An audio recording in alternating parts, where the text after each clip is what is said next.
I should say that Democracy for America and I have a temporary separation. They are supporting Senator Sanders. I am supporting Hillary Clinton. So it's all in the family. My brother now runs Democracy for America, and we have wonderful discussions. My mother referees them at the age of 87. I thought that I would spend a little bit of time talking about the state of democracy and some of the problems. And I'm sure we're going to spend a great deal of time on Donald Trump, which I get asked about everywhere I go.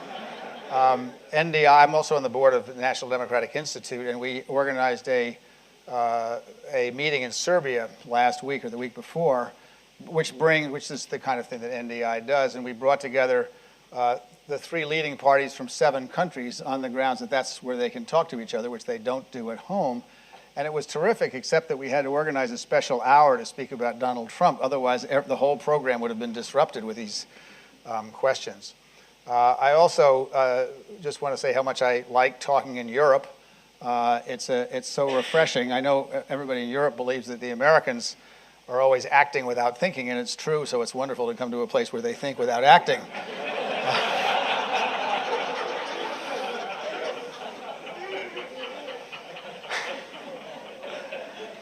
So let me be slightly serious for a moment.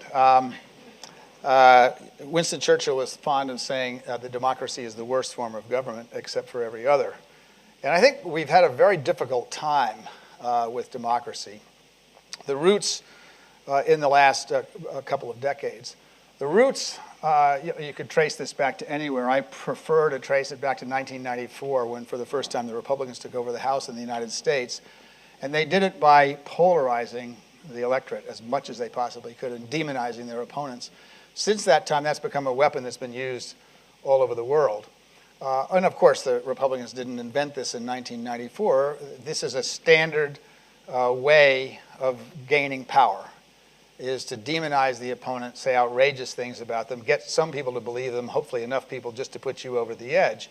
And I think what we're seeing now is a product of the use of demonization of the other in order to gain political power, and the close association between capitalism and democracy. Most people believe, and I do as well, that democracy and capitalism go hand in hand, and for the most part in the world, that's true. True democracy. We're not talking about the kind of election we had in Uganda this past weekend. And most people believe that's true, and I actually believe that capitalism is a good thing.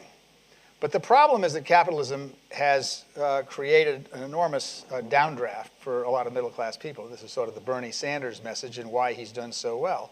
And the truth is that no system in America or anywhere else in the world works without some kind of regulation. And what you've seen on Wall Street, for example, and in the city as well, is essentially a rugby game with no rules. And I think everybody understands what happens when you do that. So I'm not one of these people who think that capitalism is a bad thing. I think it's probably the most effective, efficient economic system we've ever had. But I also think that it's in a position now where, and I don't really blame all the people on Wall Street for doing all these things that have gotten them into the trouble. I hope most of you have seen The Big Short. It's one of the greatest movies I ever saw. And thanks to Selena Gomez, they do a wonderful job of explaining all the interesting problems in it. But I think the main problem is our tax codes. At least in the States, we have made it more profitable to invest in derivatives, which don't accomplish anything, than we have to invest in housing and infrastructure.